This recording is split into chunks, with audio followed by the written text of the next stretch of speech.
Hey, Steve, thanks for taking out the time today and chatting with us. Before we get into what you guys are doing today, can you kind of tell us a little bit of background on you as a person, how you got into real estate? Yeah, no, thanks, Peter, for having us here. We really appreciate it. I call my story. I'm a corporate America guy. It's really cubicle to corner office, and so cubicle to corner office while investing in real estate.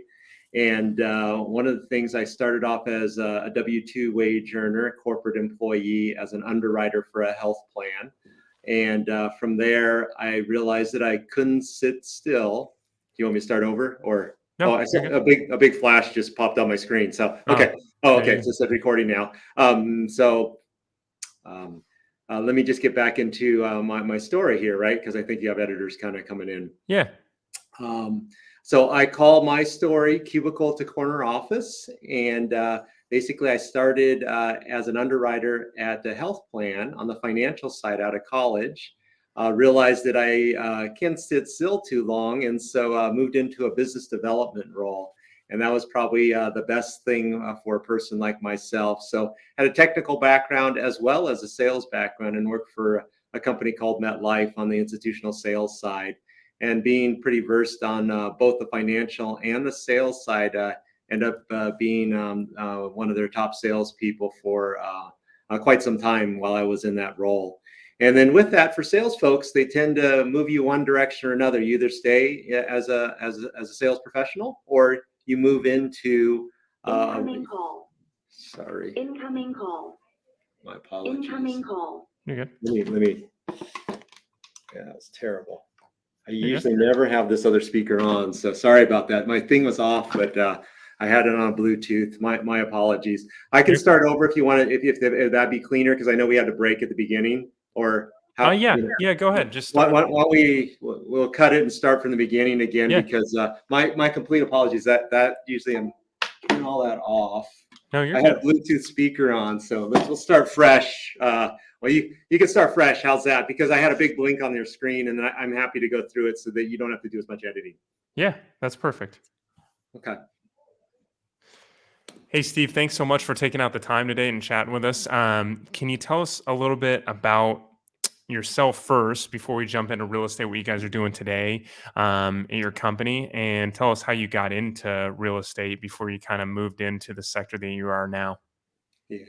No, thank you, Peter, for having me, and really appreciate the time. And yeah, just to give you a little bit of my background, I've been a corporate employee pretty much all my entire career, and sprinkled in some real estate, and that really was kind of a game changer for me once the real estate came into play.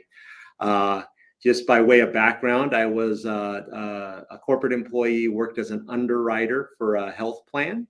While I was doing that, we developed rates that we charge employer groups for their health plans. And then while doing that, I realized that I couldn't sit still as well as some of the other underwriters. And I ended up getting a sales role for an organization called MetLife. And I was on the institutional sales side, which you had a block of business as well as you sold into that block of business, and then you also sold direct. And so that was a really great opportunity for me to use both my financial skills and the sales skills I have built to develop a real strong sales professional background. And in that background, I ended up being, the top sales professional for them for many years. And with most sales folks, you have a choice. You can either stay a sales professional for your entire career, or you can actually move into leadership. I always say I was blessed to move into that leadership role. And with that, I ran about half the country for some of their ancillary benefits. And then most recently, I worked for a large employee benefits consulting firm, Mercer, where I was ultimately ended up as a partner there, being the office leader, growth team leader for Southern California, over about three of their different disciplines: the health side of the business, the wealth side of the business, and then also their they call it the career management consulting side. So, what a wealth of knowledge around the consulting and leadership side. When I give you that background, about halfway through my career, I started investing in real estate Mm. and started in single family homes. Built up a pretty decent portfolio of those of single family duplexes and fourplexes. And then I was trying to and realized that I wanted to scale a little bit larger, and then moved into multifamily with five plus about 5 years ago. And so that's kind of my story around that. My intention while I was working my corporate job was to build a passive income stream. And then I built a passive income stream that obviously exceeded some of my expectations on the corporate side. And so that's kind of my quick story about how I got into the real estate investing world. Nice, nice. So, so as you were building up that, I would say, passive income to the point that you could actually step away from your W-2, what was the trigger point for you to say, yeah, this is the point where I'm going to, move on and start, getting into multifamily, and we can go into what you guys do now. But what was that point where you said, okay, now I feel comfortable to move forward? Yeah. Well, it's always tough, and so anybody that has or had a corporate job know that sometimes it can be a kind of golden handcuffs, because as you do a great job at an organization, they tend to reward you, and there's a lot of benefits. There's stock options, and so there's never a perfect time. But the one Yeah. thing that corporate America taught me is how to set goals and milestones, and so we did that every single year. And setting those milestones and goals really was helpful for me personally. And so I always challenge everybody to set goals personally. And some of those were like, once we got to a certain dollar amount, this is we would feel comfortable about that. But you can never get to that perfect comfortable amount. And Yeah. then realizing once I moved to the entrepreneur side, you don't actually have to make as much as well, just because there's a lot of tax benefits that we as entrepreneurs, as you know, can take part of that to offset some of the tax liability that's actually out there. And so that's kind of the eye-opening thing that you kind of have to weigh. If you just try to compare, hey, the total gross that you're making, that's probably not going to be it, because sometimes you can with real estate and depreciation and all those neat things, you have the ability to offset some, or if not all, of your earned income, which is a neat thing.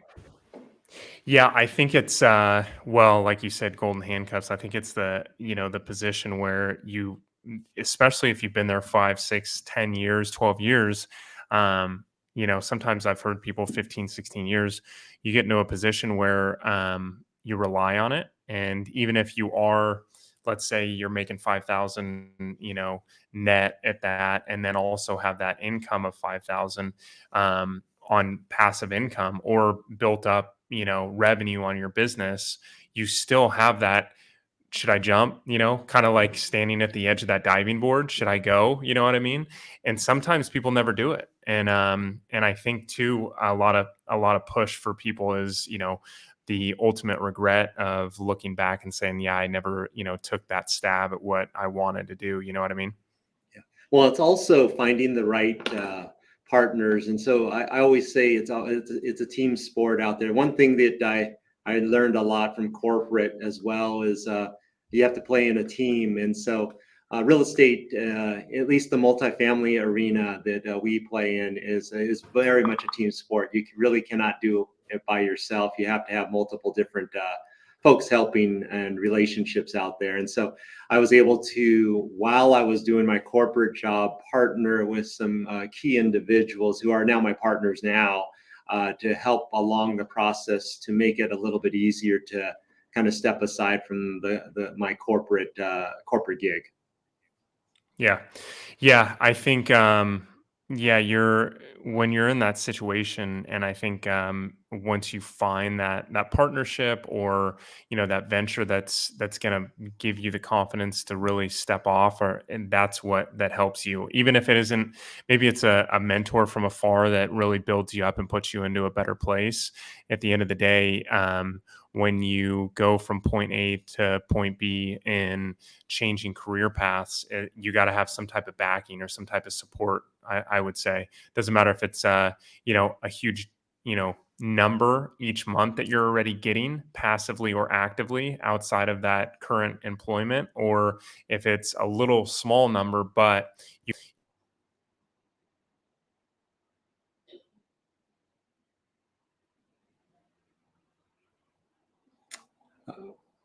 Peter, I think you just went on mute. You might have hit the mute button by accident.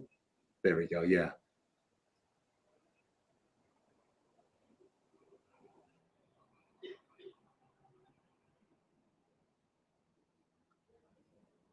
I think, Peter, you might be on mute still. I think the button shows that.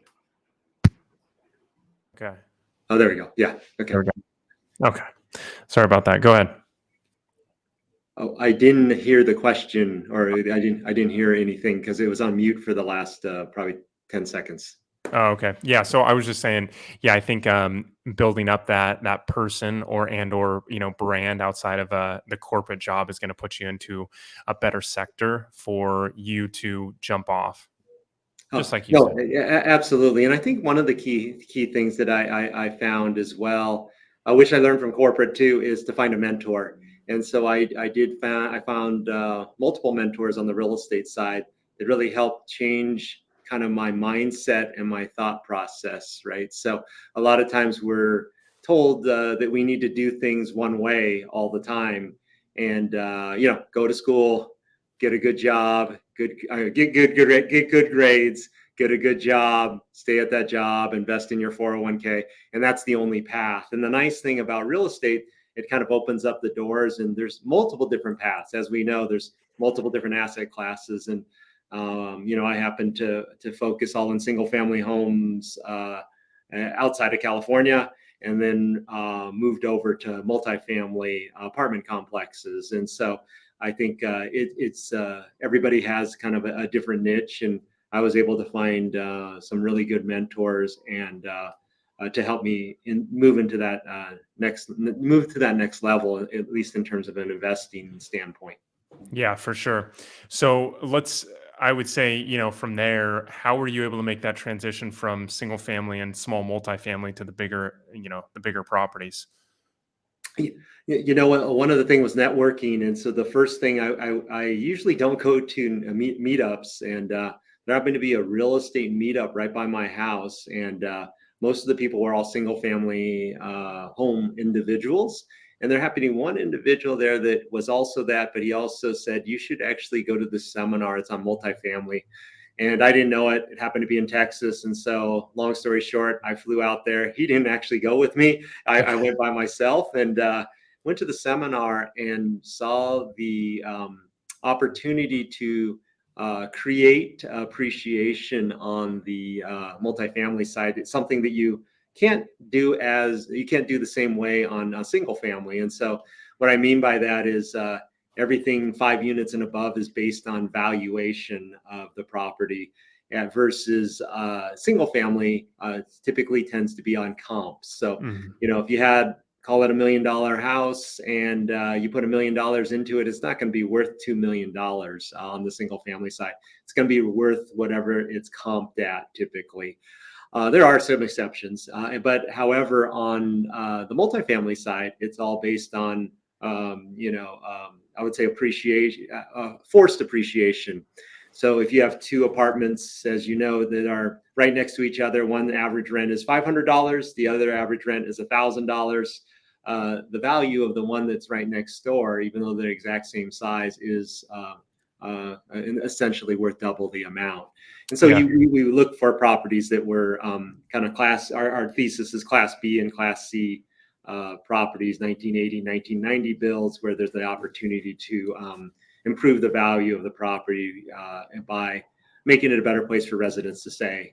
adding in stainless steel packages, in-suite washers and dryers, and improving that look from maybe a 1980s look to the 2020 look. Okay. Are you guys so these days, the past couple of years, you guys have, it's kind of been you know, making hay while the sun, while the sun's out. Now it's a little bit different where the market's changed, especially interest rates and stuff like that with only interest loans and everything else, and a lot of people have backed out. Have you guys found some opportunity with people backing out of deals where you guys can come in and either save that deal and or pick up a deal at a better price?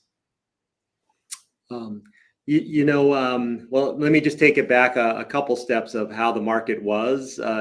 Just a few months ago, a few months ago, it was much different than it actually is today. And so I do believe that there will be opportunity in the making with the bridge loans and some of the loan financing that was out there in the past. However, what we really like still about multifamily is still the ability to, people still need a place to live, and especially in a Class B apartments, even in a down economy, which we may be getting into, or a recessionary economy that the news is all headed towards, and some of the predictors show that. There still needs to be a place for people to stay. And so, it's all about buying it correctly and buying it with the right loans. Some of our original loans were, fixed loans, so those didn't have too much of an issue. The recent ones that we bought last year, some of them actually had bridge loans on them, but we were fortunate enough that we bought rate caps on them. So what that is basically insurance. So it enables you to predict that the rate will never go more than 5.25% or what have you, all in, because we bought some of those things on the bridge loans that were out there. There are some syndicators that did not purchase those, or investors that did not purchase that kind of insurance on there. And if you did not, you may be, obviously the way the rates are going, you are on a variable rate, and that rate is pretty high. And so it eats into all of the net operating income. And eventually you have to either do a capital call or leave, or a capital call, or you may potentially lose the property. So that's where I do see, Peter, the opportunity in the next probably few months of some of that might be taking place. Yeah, for sure. I mean, I definitely see that gives at least advantage to some people that have either kind of stopped buying, pencils down, and then ultimately Mhm. turned around and started buying because at that point, they may be in a better position to take down that deal versus somebody else that was in the deal and they had a different evaluation. So, what do you guys typically buy in these days? Like, I know you said 1980 to 1990, but what's kind of the buy box for you guys? 100 units plus, or is it 50 units plus? What does that look like too in areas? Yeah, and so our primary focus is the Arizona marketplace, both Phoenix and Tucson. And why we like Arizona is because I always say there's the insurance costs tend to be a little bit more stable. There's really no perils there, right? So when I say perils, no earthquakes, hurricanes, floods, fires, or tornadoes. So that's the nice thing about it compared to some of the other states, kind of in the Sun Belt states as well.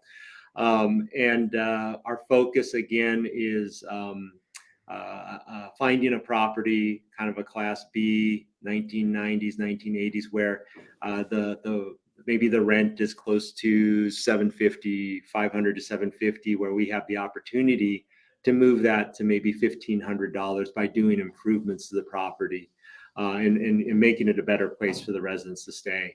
And so and by doing that, that's kind of our main target in the greater Phoenix market as well as the greater Tucson market. And we've seen pretty good returns for ourselves and our investors with that.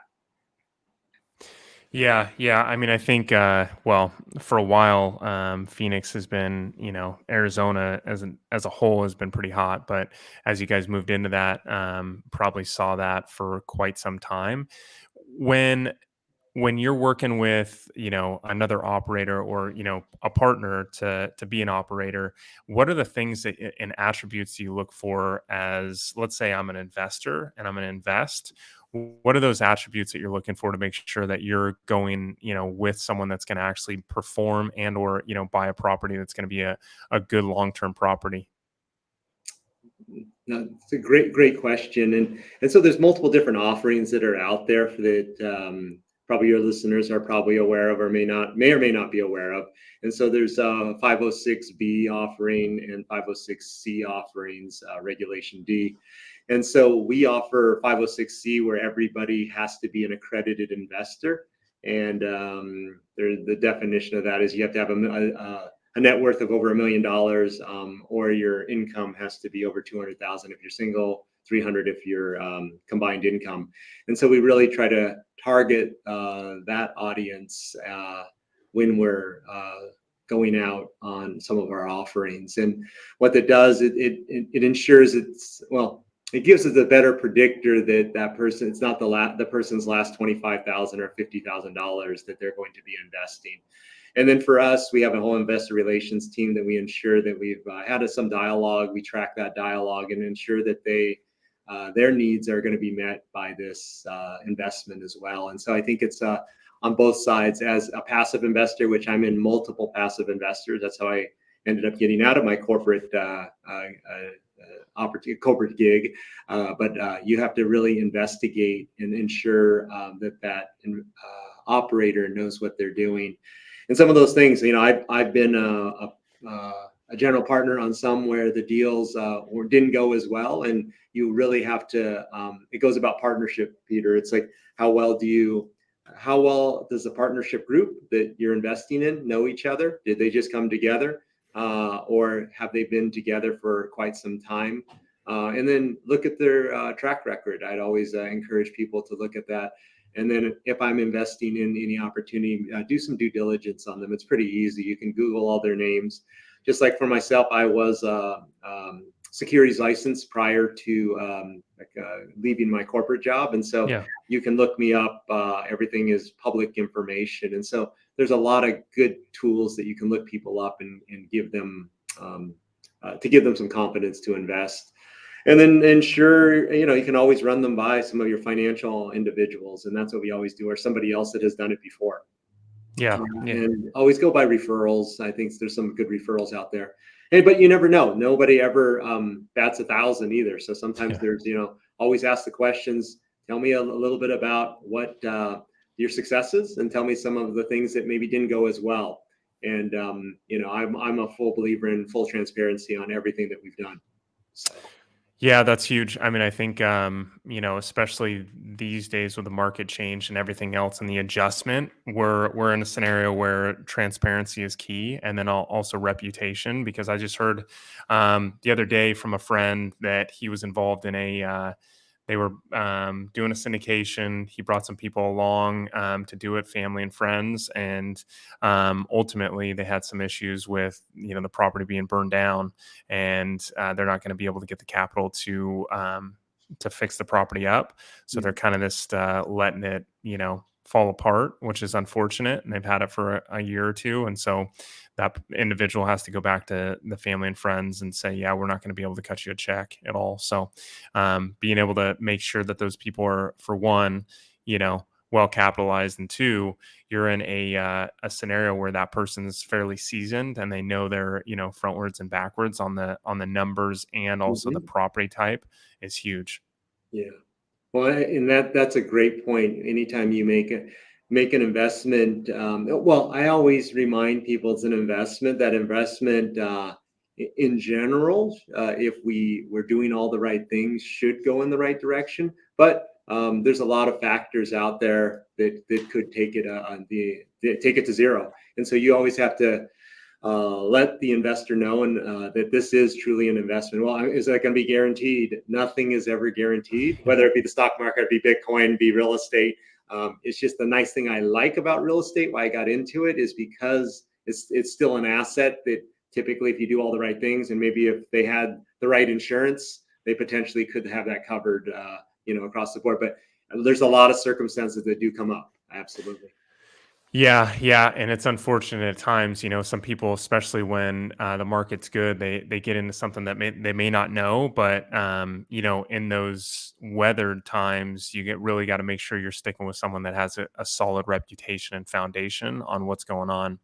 Um, with you guys, what do you kind of see, going forward for your portfolio and how you guys are going to, navigate this dynamic real estate market? Yeah, so one of the things, we all set some milestones at the beginning of the year of what we want to accomplish, and one of the key things that we are rolling out actually here in February is residents first. And so really what that means is the residents are all taken care of, all of it will follow through. And so everything from, building kind of a resident program where every month we have some type of activity for that resident to actually partake in, whether it be Valentine's Day, cash flow, tax day, different things where we try to get our residents together. And we'll have a residents community manager that is assigned to ensure that our entire portfolio, they're doing that. So our belief is if you do take care of the residents, the rest will flow and the investors will also be happy as well. So it's not necessarily, because a lot of times it's like, oh, what are you going to do? Oh, we're going to increase your rents. But we want to make it a better place for the residents to stay.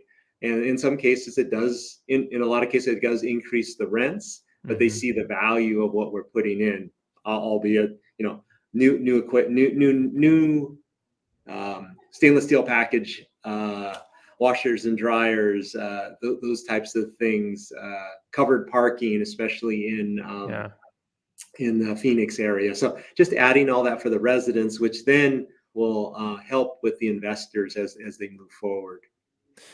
Yeah, for sure. I mean, that's a good position to sit because those people, because they're going to go check out the property for one.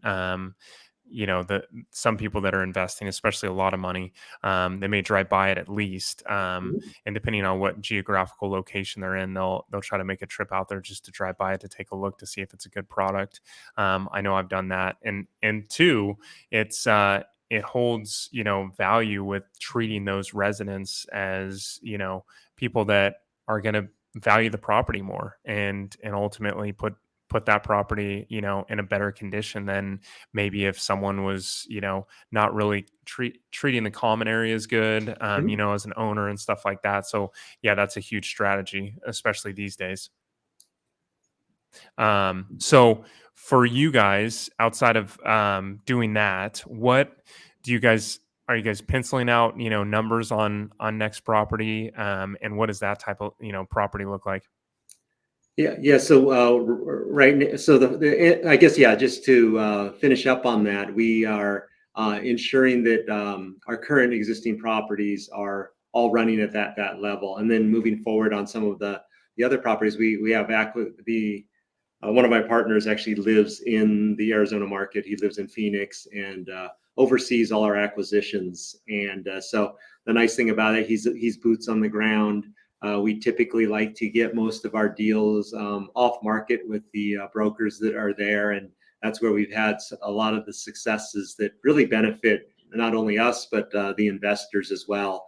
And so it's staying close to the brokers, staying very close to the different sources that we're able to source some of the deals. I always say that there's more. It's all about relationships, right? And so it's Hmm. how well you can develop those relationships with the key individuals, and then they know we have the ability to close, right? So that's the key. And so we're proven in the marketplace. We've been in the Phoenix marketplace for over 10 years. Last 5 years all in multifamily. And so having those relationships out there all the way down to the construction side, to the property management side, has really helped our growth there. And then as we look at the properties, it's really the same types of properties. And trying to buy it appropriately. Right now, it seems the sellers out there still want to be they want it to be like it was about a year ago or 6 months ago, but reality, I think the market has shifted a little bit, and so we should see in the next quarter or so some price drops in our opinion, and that would be the perfect time for investors to kind of move into the market. And then on top of that, there's a lot of population growth as well as job growth in those markets. So you see TSMC is opening up a plant and doubling down there. They do all the chips for that are in a lot of our computers and our phones, and so that's really good to know. They're bringing in a lot of job growth there, and you see that both in the Phoenix marketplace as well as the Tucson marketplace. So we still see a lot of positives, even though some may say it may be overheated. Yeah, for sure. I think Phoenix is going to be a good job growth market and for quite some time. Um, what type of data are you guys getting, and what data do you look at to evaluate, an area, especially if you look at Phoenix as a macro and the micro areas within Phoenix and metro, what are you guys looking at? Yeah, really, it's all about submarkets too. And so I would challenge any of the investors that are out there. When I was at my W-2 job, I actually took a couple weeks off and I spent in the market understanding the different submarkets. And the best thing to know, and there's so many of them, because it's just like here in Southern California, one side of the tracks could be much different than the other side of the tracks, right? And so just finding out where those are at. So I always encourage, call the local brokers out there. The local brokers know a lot. And those brokers, I always, I used to I actually have a map right here. Here's a map of Phoenix. I bring this out. They mark up the map of the areas that are probably the good place to invest. And then I just drive by each of them. You can walk into these properties. They have on sites there, and just let them know, I'm thinking about buying a property in that particular area. Can you tell me a little bit about who the tenant base is? Who's investing, how much the rents are, and what have you. And usually the on-site people are very friendly about that and do that. And so it's really about finding the appropriate sub-markets in the appropriate side. Someone could say, hey, Phoenix is great, but what part of Phoenix? South Phoenix, North Phoenix?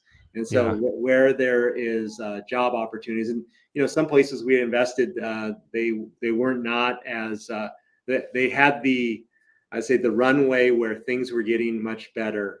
Some people call it a little bit of gentrification that is actually Yeah. going on, and so you're kind of looking for those particular areas. However, we have properties one street away. The rents differ by quite a bit in just one simple street. And not knowing the marketplace is probably key. So understand that market before you invest. Yeah, for sure. That's crazy I've seen that too in my local market where you go one street over and it's completely different. It's like you're in a completely different city. So that's it's kind of weird how that happens. And I have a rental literally on one street, and then the next street it's night and day difference.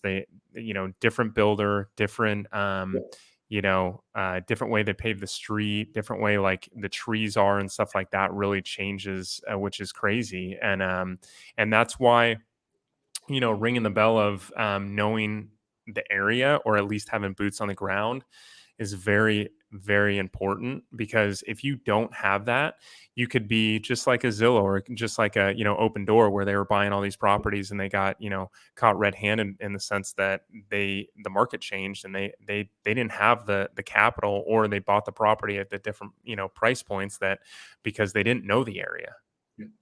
So Yeah, and to follow up on your question too, we also have a subscription to CoStar too. So we use CoStar. I know some of the data is a little dated, but it has improved, and so that's another vehicle where you can actually look at some of the different comps in the different areas and what have you. And so it's a lot of due diligence on different resources that are out there. Citydata.com is a pretty good resource too, that you can look at demographics and average household income. And so all those things kind of come into the mix. And then ultimately it's understanding that the sub-market, like you said, I have same thing, exactly like you. one is always occupied, the other one is not, and they're just a street away, right? And so, and they're very similar assets classes. If somebody had to look at it on paper. Yes. Yeah, yeah, for sure.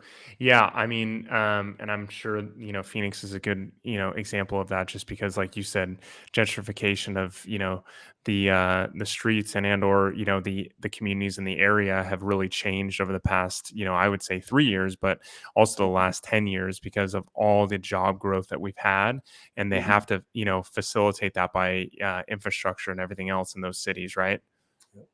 Yeah, I think the one thing that also has helped too is, COVID, the benefits of COVID, right? So what happened with COVID is nobody actually went back to work, and so there's a lot of even at my former employer, they were a lot of employees that they didn't know where they're working, right? Or we didn't know where they were working, and so you literally could be working at Phoenix, and so the difference between probably the same exact apartment in California or Southern California compared to Phoenix, you could be paying $3,000 to $4,000 for, or $5,000 for a 2 bedroom, versus in Phoenix, it on the high side, fully renovated, was $1,200 at the time, or $1,300. So that's why you're seeing that, and there's job growth there. So you're seeing a lot of people, a lot of employers allow a lot more flex time, and so it's okay for certain positions to work in a different location, and so that's a great way for people to actually save money as well if you're on the corporate side. And so that's what helped fuel some of the boost in rents and people moving to that direction, as well. Yeah, that's true too. People being home is let the ability for people to spend more money on the places that they live, which ultimately because they want to live in a better area and or they're going to be in that area a lot more versus being at the office more.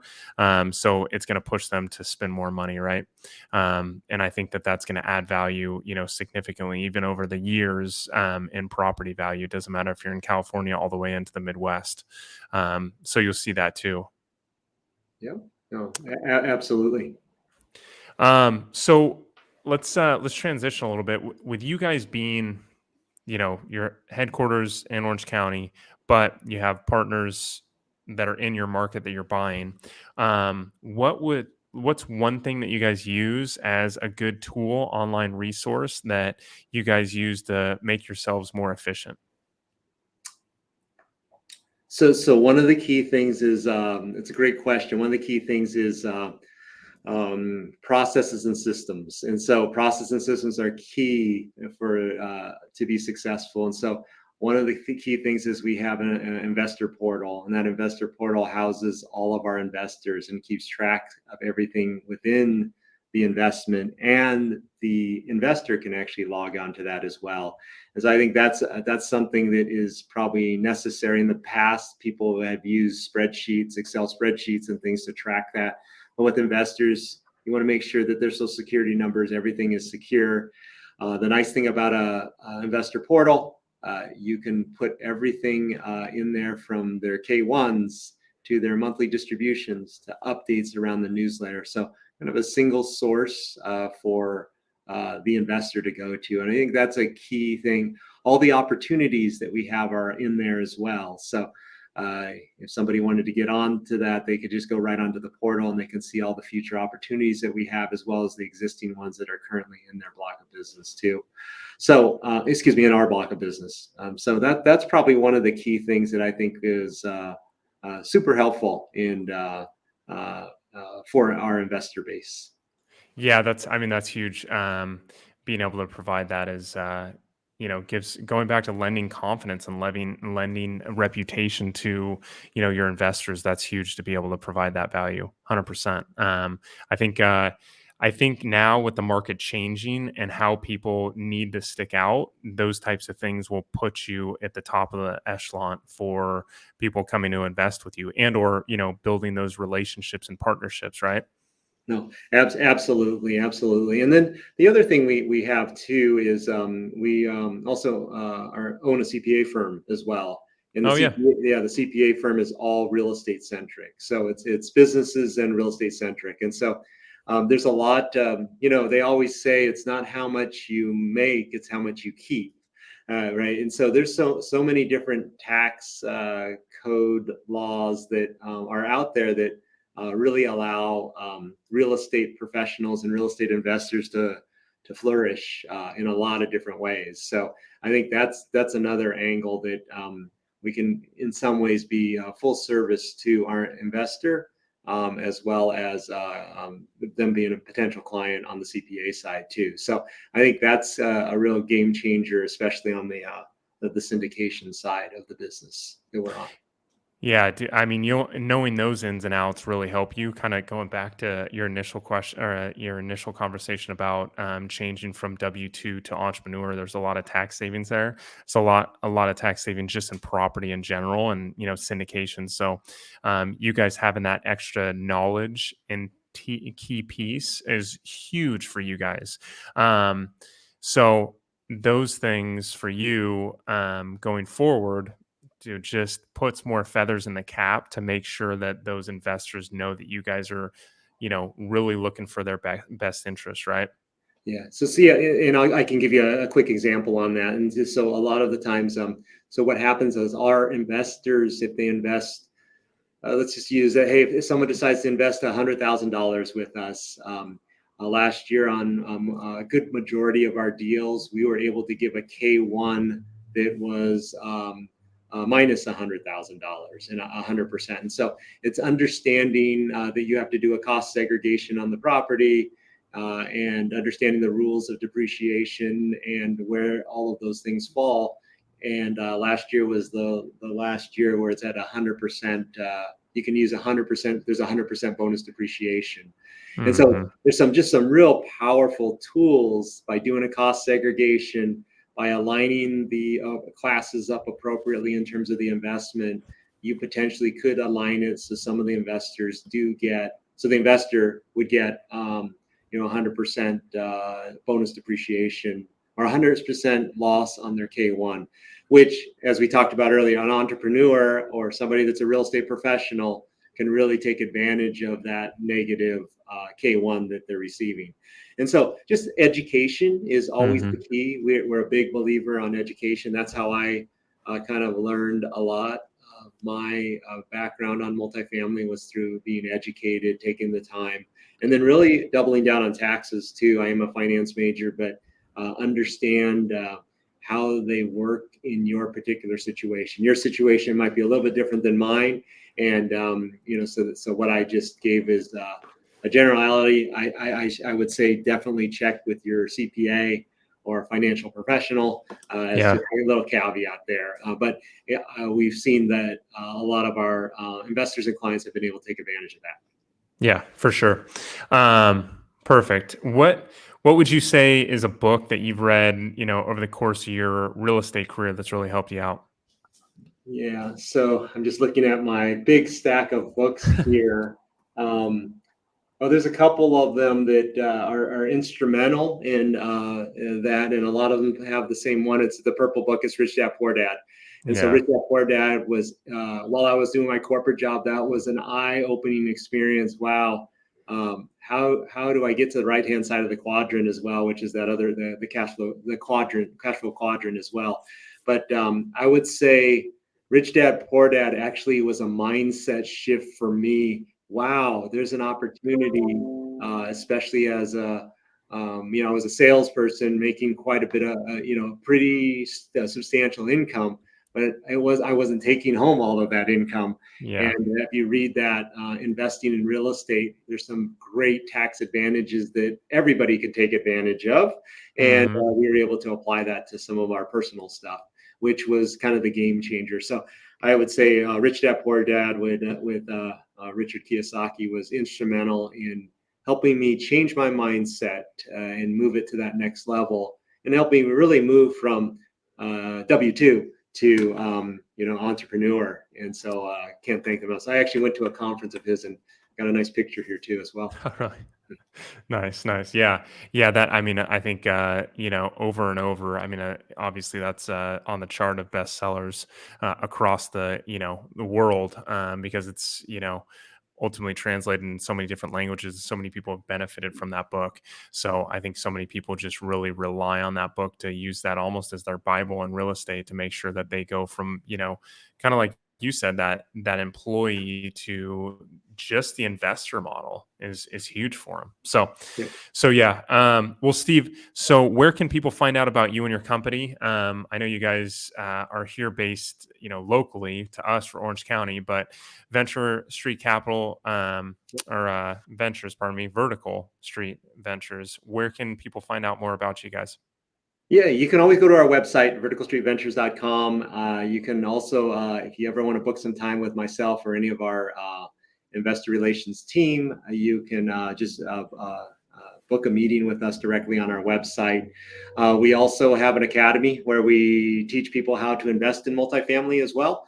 And so we have a conference coming up in the Scottsdale, Phoenix area. That's on April 28th. So that's under VSV. Victor Steve Victor con.com, vsvcon.com. And so you can actually see that. And if you wanted to take a look at also our CPA firm, it's verticalcpa.com as well. So all of that's housed on verticalstreetventures.com. So yeah, if you have any questions, feel free to reach out in any of those capacities. Awesome, Steve. I appreciate it, man. It's been a pleasure getting to know you a little bit more, especially your background and also, your business, how you guys been able to scale it over the course of you guys owning it and or partnering up with those people out, out of state. So thanks so much. Yeah. Thanks, Peter. Okay. Have a good Appreciate it. day. Yeah, you too. Okay. Thanks.